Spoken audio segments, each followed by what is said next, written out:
शुभोदय बच्चों, पिछले क्लास में हम किसके बारे में जानकारी प्राप्त कर चुके थे?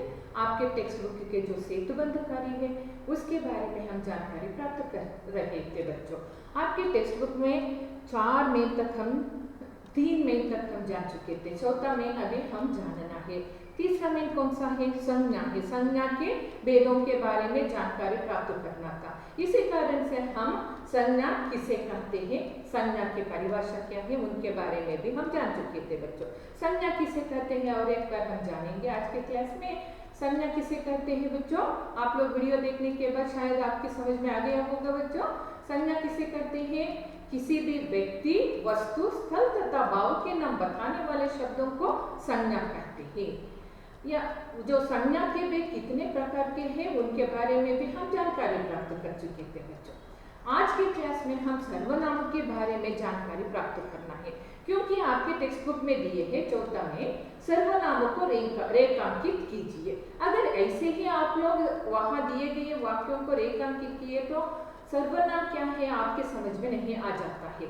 इसी कारण से मैं आज के क्लास में आपको पहले सर्वनाम किसे कहते हैं, सर्वनाम की परिभाषा क्या है और सर्वनाम के भेद कितने हैं उसके बारे में जानकारी देने जा रही हूँ बच्चों। आज के क्लास में कौन से विचार को जानने जा रहे हैं हम बच्चों? सर्वनाम के बारे में जानने जा रहे हैं। पहले हम जानेंगे सर्वनाम की परिभाषा को। सर्वनाम किसे कहते हैं? संज्ञा के बदले में अथवा संज्ञा के स्थान पर प्रयुक्त होने वाले शब्दों को हम क्या कहते हैं? सर्वनाम कहते हैं। मैं लिखती हूँ, आप लोग देख लीजिए। संज्ञा के स्थान पर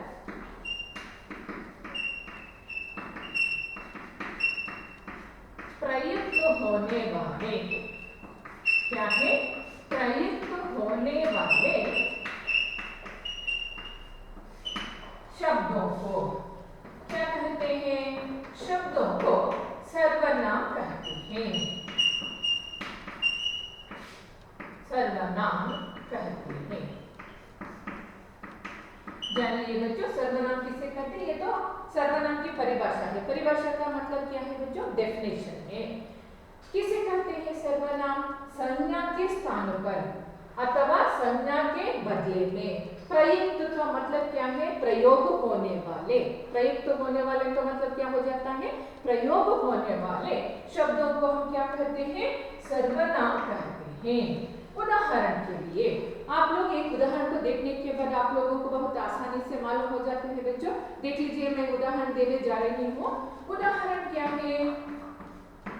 राजू अच्छा लड़का है। अच्छा लड़का है। और दूसरे वाक्य को मैं इस वाक्य के साथ लिखने जा रही हूँ। वह कौन सा है? वह पढ़ने में भी तेज है। जानिए बच्चों, दोनों वाक्य इधर है उदाहरण के लिए। इधर पहले वाक्य में कौन सा शब्द संज्ञा हो जाता है? राजू जो शब्द है वह क्या हो जाता है? संज्ञा हो जाता है। अभी दूसरे वाक्य में क्या है? वो संज्ञा के जगह पर वह का प्रयोग किए हैं। ये तो सर्वनाम है। वो क्या हो जाता है? सर्वनाम हो जाता है। इधर संज्ञा के जगह पर हम वह का प्रयोग किए हैं। राजू के नाम के स्थान पर वह का प्रयोग किए हैं, इसलिए इसको हम कहते हैं सर्वनाम। क्योंकि अगर बार बार संज्ञा का प्रयोग हम करते हैं तो उदाहरण के लिए राजू पाठशाला आया, राजू कक्षा में आया, राजू किताब को रखा, राजू प्रार्थना को गया, इस तरह बार बार उसके नाम कहते रहने से क्या हो जाता है? भाषा की सौंदर्य गायब हो जाता है। इसी कारण से हम संज्ञा के स्थान पर सर्वनामों का प्रयोग कर देते हैं। जान लिए बच्चों। अभी हम जानेंगे संज्ञा के भेद के बारे में। कितने प्रकार के हो जाते हैं संज्ञा? संज्ञा के भेद, सॉरी सर्वनाम के भेद। सर्वनाम कितने प्रकार के हो जाते हैं उसको देखेंगे। सर्वनाम के भेद कितने प्रकार के हैं? सर्वनाम 6 प्रकार के हो जाते हैं। कितने प्रकार के हैं बच्चों? 6 प्रकार के हो जाते हैं। कौन कौन सा है? पहला है पुरुषवाचक पुरुषवाचक सर्वनाम। कौन सा है? पुरुषवाचक सर्वनाम। दूसरा है निश्चयवाचक सर्वनाम। निश्चयवाचक सर्वनाम। तीसरा है निजवाचक सर्वनाम।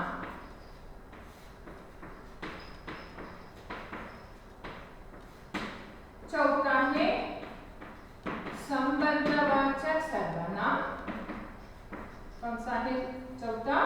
संबंधवाचक सर्वनाम। पांचवा है अनिश्चयवाचक सर्वनाम। कौन सा है बच्चों? पांचवा अनिश्चयवाचक सर्वनाम। और छठवा है प्रश्नवाचक सर्वनाम। कौन सा है? प्रश्नवाचक सर्वनाम। कितने प्रकार के हैं सर्वनाम बच्चों? 6 प्रकार के हैं। पहला है पुरुषवाचक सर्वनाम, दूसरा है निश्चयवाचक सर्वनाम, तीसरा है निजवाचक सर्वनाम, चौथा है संबंधवाचक सर्वनाम, पांचवा है अनिश्चयवाचक सर्वनाम, छठवा है प्रश्नवाचक सर्वनाम। इनको हम कहाँ सीखे थे? आपको जो बेसिक ग्रामर सिखा रही थी मैं, उस समय मैं आप लोगों को बता चुकी थी शब्द कितने प्रकार के हो जाते हैं। उसमें 4 प्रकार के शब्दों को हम देख चुके थे। पहला है व्युत्पत्ति के आधार पर शब्द, दूसरा है उत्पत्ति के आधार पर शब्द, तीसरा है अर्थ के आधार पर शब्द और चौथा है प्रयोग के आधार पर शब्द। आज के जो विचार है सर्वनाम प्रयोग के आधार पर शब्द के अंदर आ जाते हैं। प्रयोग के आधार पर शब्द कितने प्रकार के थे? मुख्य रूप से 2 प्रकार के थे, विकारी शब्द और अविकारी शब्द। विकारी शब्द के अंदर कौन कौन से शब्द आ जाते हैं? संज्ञा, सर्वनाम, विशेषण, क्रिया आ जाते हैं। पिछले क्लास में हम संज्ञा के बारे में जानकारी प्राप्त कर चुके थे बच्चों। आज की क्लास में हम किसके बारे में जानकारी प्राप्त कर रहे हैं? सर्वनाम के बारे में जानकारी प्राप्त कर रहे हैं। जान लिए बच्चों? इसको इन सभी 6 जो सर्वनाम है उनको विवरण के साथ बताती हूँ। उससे पहले मैं एक बार कन्नड़ में बताना चाहती हूँ बच्चों। ಹಿಂದಿನ ತರಗತಿಯಲ್ಲಿ ಮಕ್ಕಳೇ ನಾವು ಸಂಜ್ಞಾ ಬಗ್ಗೆ ತಿಳ್ಕೊಂಡಿದ್ವಿ। ಸಂಜ್ಞಾ ಅಂದ್ರೆ ಏನು? ನಾಮಪದ. ನಾಮಪದದ ಬದಲಾಗಿ ಪ್ರಯೋಗ ಮಾಡೋದನ್ನೇ ಸರ್ವನಾಮ ಅಂತ ನಾವಿಲ್ಲಿ ಕರಿತೀವಿ। ಗೊತ್ತಾಗ್ತಾ ಇದೆಯಲ್ಲ? ಇವತ್ತಿನ ತರಗತಿಯಲ್ಲಿ ನಾವು ಸರ್ವನಾಮದ ಬಗ್ಗೆ ತಿಳ್ಕೊಳ್ತಾ ಇದ್ದೀವಿ। ನಾವು ಮೊದಲೇ ಬೇಸಿಕ್ ಗ್ರಾಮರ್ ಏನು ತಿಳ್ಕೊಂಡ್ವಿ, ವ್ಯಾಕರಣವನ್ನ ತಿಳ್ಕೊಳ್ಬೇಕಿದ್ರೆ ನಾವು ಶಬ್ದಗಳ ಪ್ರಕಾರಗಳು ಅಂತ ತಿಳ್ಕೊಂಡ್ವಿ। ಒಂದು ವ್ಯುತ್ಪತ್ತಿಯ ಆಧಾರದಲ್ಲಿ ಶಬ್ದ ತಿಳ್ಕೊಂಡ್ವಿ, ಉತ್ಪತ್ತಿಗೆ ಆಧಾರ पर ಶಬ್ದ ತಿಳ್ಕೊಂಡ್ವಿ, ಅರ್ಥಕ್ಕೆ ಆಧಾರ पर ಶಬ್ದ ತಿಳ್ಕೊಂಡ್ವಿ, ಹಾಗೇನೆ ಪ್ರಯೋಗಕ್ಕೆ ಆಧಾರ पर ಶಬ್ದ ಅಂತ ಶಬ್ದಗಳನ್ನು ತಿಳ್ಕೊಂಡ್ವಿ। ಪ್ರಯೋಗಕ್ಕೆ ಆಧಾರ पर ಶಬ್ದದಲ್ಲಿ ಎಷ್ಟು ಪ್ರಕಾರದ ಶಬ್ದಗಳನ್ನ ನಾವು ತಿಳ್ಕೊಂಡಿದ್ದೀವಿ? 2 ಪ್ರಕಾರದ ಶಬ್ದಗಳಿದೆ ಅನ್ನೋದನ್ನ ನಾವು ತಿಳ್ಕೊಂಡಿದ್ವಿ। ಅದರಲ್ಲಿ ಮೊದಲನೇದಾಗಿ ವಿಕಾರಿ ಶಬ್ದ, ಎರಡನೆಯದಾಗಿ ಅವಿಕಾರಿ ಶಬ್ದ ಅಂತ ತಿಳ್ಕೊಂಡಿದ್ವಿ। ವಿಕಾರಿ ಶಬ್ದದಲ್ಲಿ ಯಾವ್ಯಾವ ಶಬ್ದಗಳು ಬರುತ್ತೆ? 4 ಪ್ರಕಾರದ ಶಬ್ದಗಳು ಬರುತ್ತೆ। ಅದರೊಳಗಡೆ ಮೊದಲನೇದು ಸಂಜ್ಞಾ, ಎರಡನೇದು ಸರ್ವನಾಮ, ಮೂರನೇದು ವಿಶೇಷಣ, ನಾಲ್ಕನೇದು ಕ್ರಿಯೆ। ಈ ರೀತಿ 4 ಶಬ್ದಗಳನ್ನ ನಾವು ತಿಳ್ಕೊಂಡಿದ್ವಿ। ಅವುಗಳನ್ನ ನಾವಿವಾಗ ವಿವರಣೆ ಜೊತೆಗೆ ತಿಳ್ಕೊಳ್ತಾ ಇದ್ದೀವಿ। ಹಿಂದಿನ ತರಗತಿನಲ್ಲಿ ಸಂಜ್ಞಾ ಬಗ್ಗೆ ನಾನು ವಿವರಣೆಯನ್ನ ನೀಡಿದ್ದೆ, ಇಂದಿನ ತರಗತಿನಲ್ಲಿ ಸರ್ವನಾಮದ ಬಗ್ಗೆ ವಿವರಣೆಯನ್ನ ನೀಡ್ತಾ ಇದ್ದೀನಿ ಮಕ್ಕಳ। ನೀವು ಗಮನವಿಟ್ಟು ಕರೆಕ್ಟ್ ಆಗಿ ಕೇಳಿಸ್ಕೊಂಡ್ರೆ ಇದೆಲ್ಲ ಬೇಸಿಕ್ ಗ್ರಾಮರು ನಿಮಗೆ ತುಂಬಾ ಯೂಸ್ಫುಲ್ ಆಗುವಂತದ್ದು ಮುಂದೆ। ಅದನ್ನ ನೀವು ತಿಳ್ಕೊಳ್ಳಿ। ಇಲ್ಲಿ ಸರ್ವನಾಮ ಅಂದ್ರೆ ಏನು? ಸರ್ವನಾಮ ಅಂದ್ರೆ ಸಂಜ್ಞಾದ ಸ್ಥಾನದಲ್ಲಿ ಅಥವಾ ಸಂಜ್ಞಾದ ಜಾಗದಲ್ಲಿ। ಸಂಜ್ಞಾ ಅಂದ್ರೆ ಏನು? ನೀವು ನೌನ್ ಅಂತ ಹೇಳ್ತೀವಿ, ಅಂಗ್ರೇಜಿಗೆ क्या कहते हैं? नाउन बोलते हैं। ಅಂದ್ರೆ ನಾಮಪದ ಅಂತ ಕನ್ನಡದಲ್ಲಿ ಹೇಳ್ತೀವಿ। ನಾಮಪದದ ಜಾಗದಲ್ಲಿ ಅಥವಾ ಅದರ ಬದಲಾಗಿ ಪ್ರಯೋಗದಲ್ಲಿ ಇರುವಂತಹ ಶಬ್ದಗಳನ್ನ ಏನಂತ ಕರೆದ್ವಿ? ಸರ್ವನಾಮಗಳು ಅಂತ ಕರೆದ್ವಿ। ಅರ್ಥ ಆಗಿದೆಯಲ್ಲ?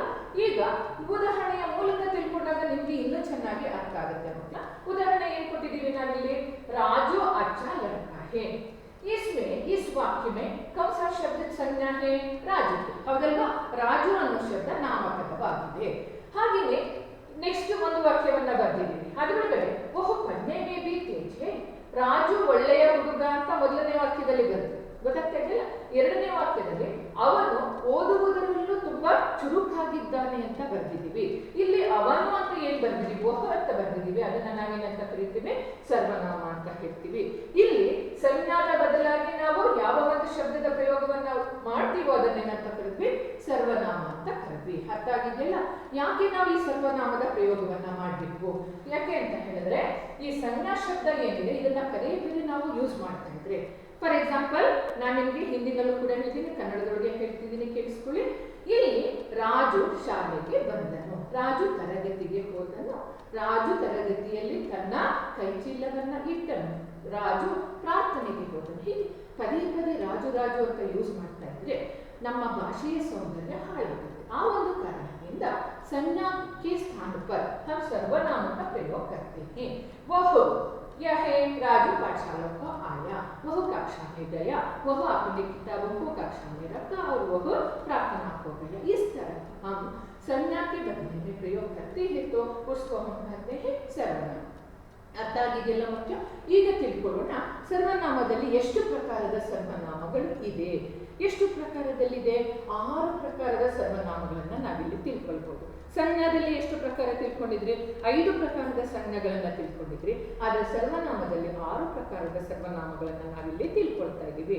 ಮೊದಲನೆಯದು ಪುರುಷವಾಚಕ ಸರ್ವನಾಮ, ಎರಡನೆಯದು ನಿಶ್ಚಯವಾಚಕ ಸರ್ವನಾಮ, ಮೂರನೆಯದು ನಿಜವಾಚಕ ಸರ್ವನಾಮ, ನಾಲ್ಕನೆಯದು ಸಂಬಂಧವಾಚಕ ಸರ್ವನಾಮ, ಐದನೆಯದು ಅನಿಶ್ಚಯವಾಚಕ ಸರ್ವನಾಮ, ಹಾಗೆಯೇ ಆರನೆಯದು ಪ್ರಶ್ನವಾಚಕ ಸರ್ವನಾಮ.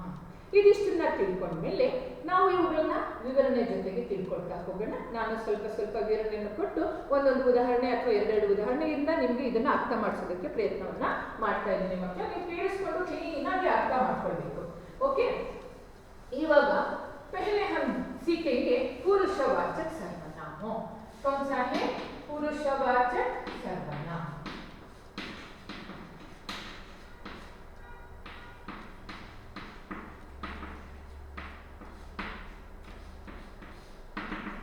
अभी हम जानने जा रहे हैं पुरुषवाचक सर्वनाम के परिभाषा को। पुरुषवाचक सर्वनाम किसे कहते हैं? जो सर्वनाम शब्द किसी पुरुष के नाम के स्थान पर प्रयुक्त होते हैं उनको हम कहते हैं पुरुषवाचक सर्वनाम। समझ में आ गया? जो सर्वनाम शब्द ಯಾವೊಂದು ಸರ್ವನಾಮ ಶಬ್ದ ಯಾವುದಾದರೂ ಪುರುಷ ಆ ಜಾಗದಲ್ಲಿ ಪ್ರಯೋಗ ಆಗಿದ್ರೆ ಅವುಗಳನ್ನು ಏನಂತ ಕರೀತೀವಿ? पुरुषवाचक सर्वनाम। ಇಲ್ಲಿ पुरुषवाचक सर्वनाम में उदाहरण के साथ आपको मालूम हो जाता है। मैं पहले लिखती हूँ, क्या है उदाहरण? उदाहरण है मैं, दूसरा है हम, वह और आप। इन सभी को देखने से मालूम हो जाता है पुरुष कौन सा है। इसमें 3 प्रकार के पुरुष आ जाते हैं। आप लोग इन तीनों पुरुषों को जानने के बाद आप लोगों को यह आसानी से मालूम हो जाता है इसको पुरुषवाचक सर्वनाम क्यों कहते हैं। इस तरह पहला है कौन सा है? प्रथम पुरुष अथवा उत्तम पुरुष कहते हैं। पहला कौन सा है? उत्तम पुरुष है। कौन सा है बच्चों? उत्तम पुरुष है। और दूसरा है मध्यम पुरुष और तीसरा है अन्य पुरुष। जानिए कितने प्रकार के हैं पुरुषवाचक सर्वनाम? 3 प्रकार के हो जाते हैं। पहला कौन सा है? उत्तम पुरुष अथवा प्रथम पुरुष बोल देते हैं इसको, दूसरा है मध्यम पुरुष और तीसरा है अन्य पुरुष। प्रथम पुरुष किसे कहते हैं? जो सर्वनाम शब्द वक्ता अपने लिए प्रयुक्त किए हो उसको हम कहते हैं प्रथम पुरुष। वक्ता का मतलब क्या है? ಮಾತುಗಾರ, ಯಾರು ಮಾತನಾಡ್ತಾ ಇದ್ದಾರೋ ಅವರು ಅವರಿಗೋಸ್ಕರವೇ ಪ್ರಯೋಗವನ್ನ ಮಾಡಿದ್ರೆ उसको हम बोल देते हैं प्रथम पुरुष अथवा उत्तम पुरुष। उदाहरण के लिए मैं क्या है? मैं बोल रही हूँ मैं ಅನ್ನೋದು ನಾನು ನನಗೆ ಉಚ್ಚಾರಣೆಯನ್ನ ಮಾಡ್ತಾ ಇದ್ದೀನಿ। अगर आप लोग कक्षा में हैं हम सब मिलकर क्या कहते हैं? हम कहते हैं। हम कहे तो ನಾವು ನಮಗೋಸ್ಕರನೇ ಹೇಳ್ಕೊಳ್ತಾ ಇದ್ದೀವಿ उसको भी, इसलिए इसको हम कहते हैं उत्तम पुरुष। समझ में आ गया? समझ में आ गया बच्चों। अभी क्या है, इसके लिए और एक उदाहरण हो जाते हैं, मैं, मेरा, मुझको, हम, हमारा, हमको। इस तरह के जो जो शब्द आ जाते हैं उसको हम कहते हैं उत्तम पुरुष। जान लिए। अभी हम जानने जा रहे हैं दूसरा पुरुष को। कौन सा है वो? मध्यम पुरुष है। इसमें क्या है, जो सर्वनाम शब्द वक्ता श्रोता के लिए प्रयोग करता हो उसको हम कहते हैं मध्यम पुरुष। इधर क्या है, जो सर्वनाम शब्द यावೊಂದು सर्वनाम ಶಬ್ದವನ್ನ ವಕ್ತ ಅಂದ್ರೆ ಮಾತುಗಾರ, ಶ್ರೋತ ಅಂದ್ರೆ ಕೇಳುಗಾರ, ಮಾತುಗಾರ ಕೇಳುಗಾರನಿಗೋಸ್ಕರ ಪ್ರಯೋಗವನ್ನ ಮಾಡಿದ್ರೆ उसको हम कहते हैं मध्यम पुरुष। समझ में आ गया। ನಾನು ಇವಾಗ ಮಾತಾಡ್ತಾ ಇದ್ದೀನಿ, ನೀವುಗಳು ಪಾಠವನ್ನ ಕೇಳ್ತಾ ಇದ್ದೀರಿ, ನಾನು वक्ता, ನೀವುಗಳು श्रोता। वक्ता द्वारा श्रोता के लिए प्रयोग करने वाले शब्दों को हम क्या कहते हैं? मध्यम पुरुष कहते हैं। उदाहरण के लिए क्या है, तू, कौन सा है, तू, तुम, तुम्हारा, आप, आपके, आपका, ये सब जो हो जाते हैं ये मध्यम पुरुष के लिए उदाहरण है। जान लिए बच्चों। अभी हम तीसरा जो पुरुष है उसको जानने जा रहे हैं, वो है अन्य पुरुष। अन्य पुरुष किसे कहते हैं? वक्ता जिस सर्वनाम शब्दों का प्रयोग किसी अन्य के लिए करता हो उसको हम कहते हैं अन्य पुरुष। समझ में गया। वक्ता ಅಂದ್ರೆ ಮಾತುಗಾರ, ಯಾವ ಒಂದು ಸರ್ವನಾಮ ಶಬ್ದವನ್ನ ಬೇರೆ ಯಾರೋ ಒಂದು ವ್ಯಕ್ತಿಗೆ ಹೇಳಿದ್ರೆ ಅದನ್ನ ಏನಂತ ಕರಿತೀವಿ? अन्य पुरुष ಅಂತ ಕರಿತೀವಿ। उदाहरण क्या है? उदाहरण के लिए वह, क्या है उदाहरण? वह, वे, उनका, उसका, उनके, उसके, इस तरह बहुत सारे शब्द अन्य पुरुष में आ जाते हैं। जान लिए बच्चों। क्या है, कितने प्रकार के हैं अभी आप लोग जान सकते हैं। प्रथम पुरुष अथवा उत्तम पुरुष कौन कौन से सर्वनाम शब्दों को हम कहते हैं, और मध्यम पुरुष कौन कौन से सर्वनाम शब्दों को कहते हैं, और अन्य पुरुष कौन कौन से शब्दों को हम कहते हैं। इनके बारे में आप जानकारी प्राप्त कर चुके हैं बच्चों। अभी हम जानने जा रहे हैं जो दूसरा पॉइंट है। दूसरा कौन सा है? निश्चयवाचक सर्वनाम के बारे में हम जानने जा रहे हैं। देखेंगे बच्चों अभी क्या है। दूसरा है निश्चयवाचक सर्वनाम।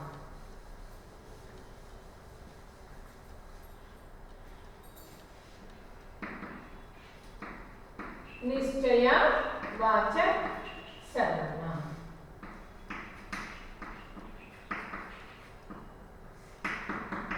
किसे कहते हैं? निश्चयवाचक सर्वनाम जो सर्वनाम शब्द किसी वस्तु के ओर निश्चय पूर्वक संकेत करे उसको क्या कहते हैं? निश्चयवाचक सर्वनाम कहते हैं। क्या है?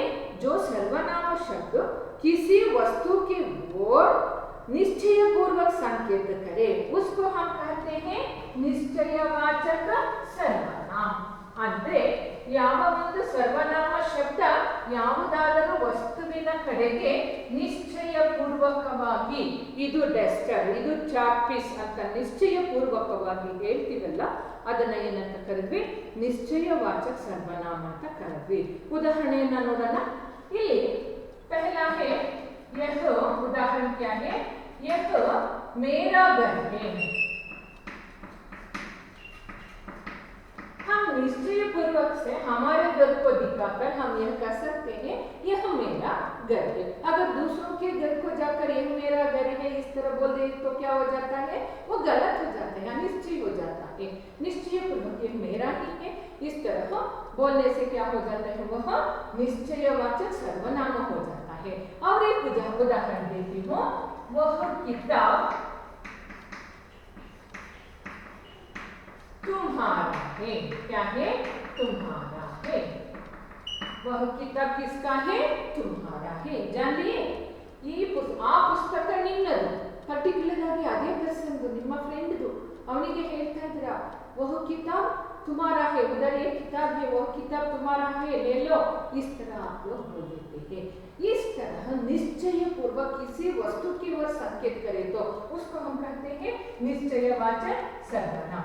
अभी हम जानने जा रहे हैं कौन सा निजवाचक सर्वनाम के बारे में। कौन सा है निजवाचक सर्वनाम। निजवाचक सर्वनाम किसे कहते हैं जानिए बच्चों। निजवाचक सर्वनाम किसे कहते हैं जानेंगे अभी। ठीक है बच्चों, जो सर्वनाम कर्ता के स्वयं के लिए प्रयुक्त हो इसको हम कहते हैं निजवाचक सर्वनाम। ಅಂದ್ರೆ ಯಾವುದು सर्वनाम शब्द कर्ता ಅಂದ್ರೆ ಕೆಲಸ ಮಾಡುವವರು। अभी मैं पाठ पढ़ा रही हूँ, मैं करता हूँ, ಅರ್ಥ ಆಗ್ತಿದೆಯಲ್ಲ? ನೀವು ಪಾಠ ಓದ್ತಾ ಇದ್ರೆ ನೀವು ಕರ್ತಾ ಇರ್ತೀರಾ। ಈಗ ನಾನು ನಿಮಗೆ ಪಾಠವನ್ನ ಹೇಳ್ಕೊಡ್ತಾ ಇದ್ದೀನಿ, ನಾನು ಕರ್ತ। ಕೆಲಸ ಮಾಡುವವರನ್ನ ಏನಂತ ಹೇಳ್ತೀವಿ? ಯಾವುದಾದ್ರೂ ಒಂದು ಕೆಲಸ ಮಾಡ್ತಾ ಇದ್ರೆ ಅವ್ರನ್ನ ಕರ್ತ ಅಂತ ಹೇಳ್ತೀವಿ। ಕರ್ತಾಕ್ಕೆ ಸ್ವಯಂ ಕೇಳಿಯೇ ನಾನು ನನಗೋಸ್ಕರನೇ ಪ್ರಯೋಗ ಮಾಡಿಕೊಂಡ್ರೆ ಅಂತಹ ಸರ್ವನಾಮ ಶಬ್ದಗಳನ್ನ ಏನಂತ ಕರೀತೀವಿ? ನಿಜವಾಚಕ ಸರ್ವನಾಮ ಅಂತ ಕರಿತೀವಿ। ಉದಾಹರಣೆಗೆ ಈಗ ಏನೋ ಒಂದು ಬೋರ್ಡ್ ಅಲ್ಲಿ ಬರೆಯೋ ಕೆಲಸ ಇರುತ್ತೆ। ಉದಾಹರಣೆ ಯಾಕೆ ನಿಮಗೆ ಯಾರೋ ಟೀಚರ್ ಹೇಳಿರ್ತಾರೆ ಬರೀರಿ ಅಂತ, उस समय मैं बोल देती हूँ मैं यह काम खुद कर लूंगी। क्या है उदाहरण? मैं यह काम खुद कर लूंगी। जानिए बच्चों, मैं यह काम खुद कर लूंगी। ये जो मैं है यह तो करता है, जो खुद है वह अपने लिए काम कर रही है, इसको हम कहते हैं निजवाचक सर्वनाम। ಗೊತ್ತಾಯ್ತಲ್ಲ? दूसरा उदाहरण, गीता स्वयं ही वहां गई थी। जानिए बच्चों, ये क्या है? गीता जो है ये संज्ञा है, स्वयं ही करता है, ये भी करता है, वो स्वयं ही जो होता है वह क्या है? निजवाचक सर्वनाम है। जो करता है वह अपने लिए प्रयुक्त कर रही है जो सर्वनाम शब्द, उसको हम कहते हैं निजवाचक सर्वनाम शब्द कहते हैं। जानिए बच्चों, अभी हम जानने जा रहे हैं चौथे विचार को। कौन सा है चौथा? कौन सा है इधर? संबंधवाचक सर्वनाम। संबंधवाचक सर्वनाम इधर क्या है? संबंधवाचक सर्वनाम किसे कहते हैं देखेंगे। जो सर्वनाम शब्द एक दूसरे के साथ संबंध स्थापित करते हैं तथा प्रधान वाक्य के साथ आश्रित वाक्य का संबंध कराते हैं, उसको हम कहते हैं संबंधवाचक सर्वनाम। जान लिए? कन्नड़ में एक बार बताओ। ಯಾವ ಒಂದು ಸರ್ವನಾಮ ಶಬ್ದ ಒಂದು ಇನ್ನೊಂದರ ಜೊತೆಗೆ ಸಂಬಂಧವನ್ನ ಏರ್ಪಡಿಸುತ್ತೋ, ಒಂದು ಶಬ್ದ ಇನ್ನೊಂದು ಶಬ್ದದ ಜೊತೆಗೆ ಸಂಬಂಧವನ್ನ ಏರ್ಪಡಿಸೋದಕ್ಕೆ ಪ್ರಯೋಗವನ್ನ ಮಾಡಿರ್ತೀವೋ ಅದನ್ನು, ಹಾಗೂ ಯಾವ ಒಂದು ಮುಖ್ಯ ವಾಕ್ಯಕ್ಕೆ ಆಶ್ರಿತ ವಾಕ್ಯವನ್ನ ಜೋಡಿಸುವ ಸಂದರ್ಭದಲ್ಲಿ ನಾವು ಯಾವ ಸರ್ವನಾಮದ ಪ್ರಯೋಗವನ್ನ ಮಾಡಿರ್ತೀವಿಯೋ ಅದನ್ನು ಏನಂತ ಕರೆದ್ವಿ?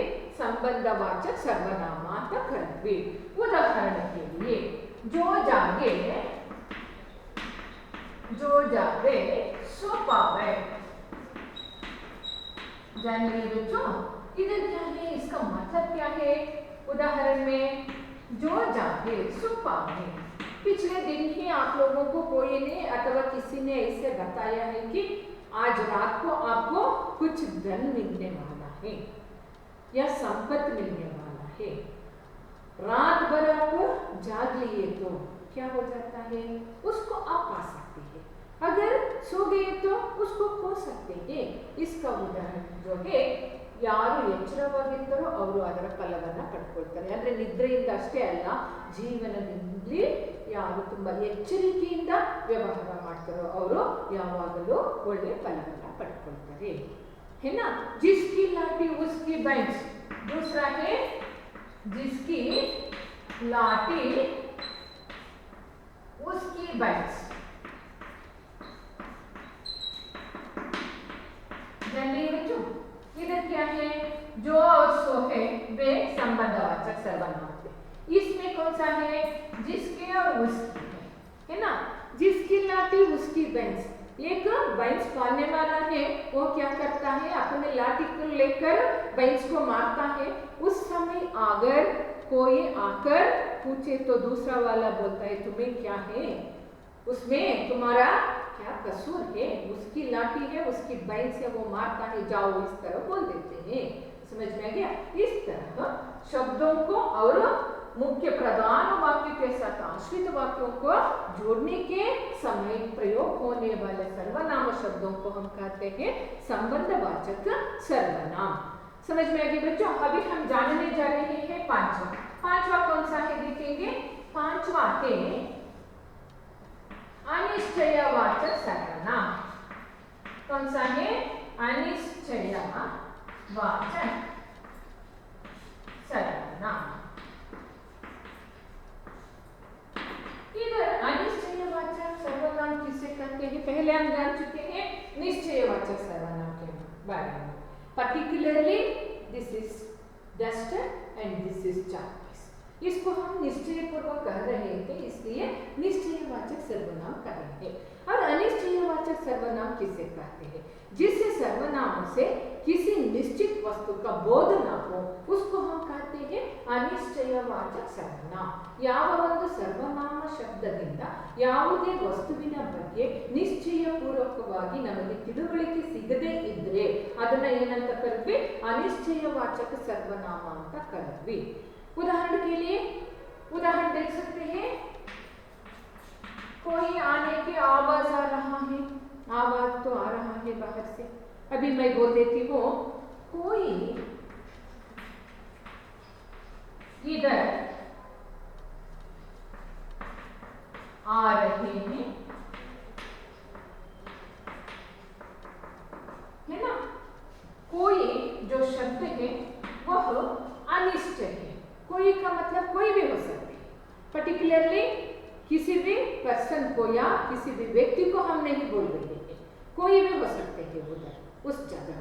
समझ में आ गया? इसको हम कहते हैं अनिश्चयवाचक, है ना। इधर दूसरा उदाहरण देख लीजिए, दाल में कुछ काला है, ये भी वैसे ही है। जो कुछ है वो क्या है? अगर हमारे दाल में कुछ पड़ गया है वो क्या है हमें पता नहीं, कुछ काला पड़ गया है। इस तरह को जो अनिश्चय पूर्वक हमें जो बताने वाले सर्वनाम शब्द हो जाते हैं उसको अनिश्चयवाचक सर्वनाम बोल देते हैं। जान लिए बच्चों? दिखाई दे रहा है आप लोगों को? देख लीजिए, हाँ दिखाई दे रहा है। हाँ अभी देखेंगे चटवा कौन सा है? चटवा है। चटवा कौन सा है देखेंगे इधर, कौन सा है चटवा? चटवा है प्रश्नवाचक सर्वनाम। प्रश्नवाचक सर्वनाम, ये प्रश्नवाचक जो सर्वनाम हो जाता है इसको सुनने से ही आप लोगों को बहुत आसान सा लगता है, क्योंकि उस शब्द में ही हमें उत्तर मिल जाता है। क्योंकि जो सर्वनाम शब्द अथवा जिन सर्वनाम शब्दों से अगर प्रश्न पूछ लेते हैं तो अथवा प्रश्न का बोध होता है तो उसको हम कहते हैं प्रश्नवाचक सर्वनाम. ಕನ್ನಡದಲ್ಲಿ ಕೇಳಿಸ್ಕೊಳ್ಳಿ, ಯಾವ ಒಂದು ಶಬ್ದಗಳ ಮೂಲಕ ನಾವು ಪ್ರಶ್ನೆಯನ್ನ ಕೇಳಲು ಹೊರಟಿದ್ದೇವೆ ಅವುಗಳನ್ನ ಏನಂತ ಕರಿತೀವಿ? ಸರ್ವನಾಮಗಳ ಪ್ರಯೋಗ ಯಾವುದಕ್ಕಾಗಿದೆ? ಪ್ರಶ್ನೆಯನ್ನ ಕೇಳೋದಕ್ಕಾಗಿದೆ. ಸೊ ಹಾಗಾಗಿ ಅದನ್ನ ಏನಂತ ಕರೀತಾ ಇದ್ದೀವಿ? ಪ್ರಶ್ನವಾಚಕ ಸರ್ವನಾಮ ಅಂತ ಕರೀತಾ ಇದ್ದೀವಿ. ಉದಾಹರಣೆಗೆ ಏನನ್ನ ತಗೊಳ್ಬಹುದು? ನಾವಿವಾಗ ಕೋಯಿ ಆ ರಹಾ ಹೈ ಅಂತ ಹೇಳಿದ್ವಿ ಉದಾಹರಣೆಯಲ್ಲಿ. इधर क्या है? कौन आ रहे हैं? पहला कौन आ रहा है,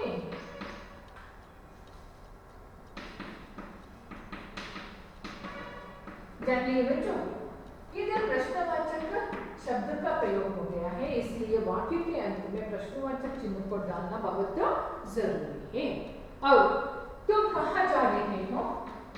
तुम कहाँ जा रहे हो? जानिए इधर भी प्रश्नवाचक चिन्ह को लगाना है। कहाँ जो शब्द है वह प्रश्न पूछ रहा है। इस तरह के जो सर्वनाम शब्द आ जाते हैं उसको हम कहते हैं प्रश्नवाचक सर्वनाम। बच्चों यहाँ तक आप लोग किसके बारे में जानकारी प्राप्त कर चुके हैं? सर्वनामों के परिभाषा के बारे में और सर्वनामों के भेदों के बारे में पूरी की पूरी जानकारी आप लोग प्राप्त कर चुके हैं। अच्छी तरह इसको नोट कर लीजिए और सीख भी कर लीजिए। समझ में आ गई बच्चों? अभी हम आपके टेक्स्ट बुक के जो अगला मेन है उसको देखेंगे। अगला मेन में इसी मेन में जो चौथा मेन था आपके टेक्स्ट बुक में, उसमें क्या दिए हैं उसको देखेंगे। चौथे मेन में आपको सर्वनामों को रेखांकित करने के लिए देते हैं, उसको पूरा करेंगे। कौन सा है? चौथा मेन में सर्वनामों को रेखांकित कीजिए। क्या है? सर्वनामों को रेखांकित कीजिए। क्या करना है? रेखांकित कर लेना है।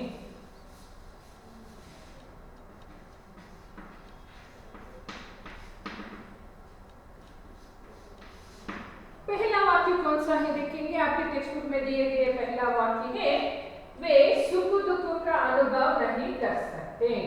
पहला वाक्य है, वे सुख दुख का अनुभव नहीं कर सकते। अनुभव नहीं कर सकते। देख लीजिए इस वाक्य में कौन सा शब्द सर्वनाम है। आप लोग जानते हैं ना, इनके विवरण जो देखे हैं सुने हैं, विवरण के बाद आप लोगों को सर्वनाम को ढूंढना बहुत आसान हो जाता है। कौन सा है? वे है। समझ में आ गया? और दूसरे वाक्य कौन सा है देखेंगे। मैं स्कूल जाता हूँ। कौन सा है? मैं स्कूल जाता हूँ। जानिए इस वाक्य में कौन सा शब्द है सर्वनाम? मैं हूँ। तीसरे वाक्य में कौन सा है देखेंगे। उन्होंने कार खरीदी। क्या है? उन्होंने कार खरीदी। जानिए बच्चों, उन्होंने कार खरीदी। इस वाक्य में कौन सा शब्द सर्वनाम है? उन्होंने जो शब्द है वह सर्वनाम शब्द है। अभी हम देखेंगे चौथे वाक्य में क्या है। चौथे वाक्य में है, तुम क्यों रो रही हो। तुम क्यों रो रही हो। इसमें कौन सा है? तुम जो शब्द है वह सर्वनाम है। अभी हम देखेंगे पांचवा वाक्य को। पांचवा वाक्य जो काम करता है सो फल पाता है। देख लीजिए, जो काम करता है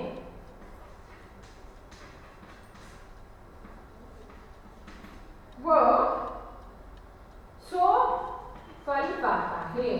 सो फल पाता है।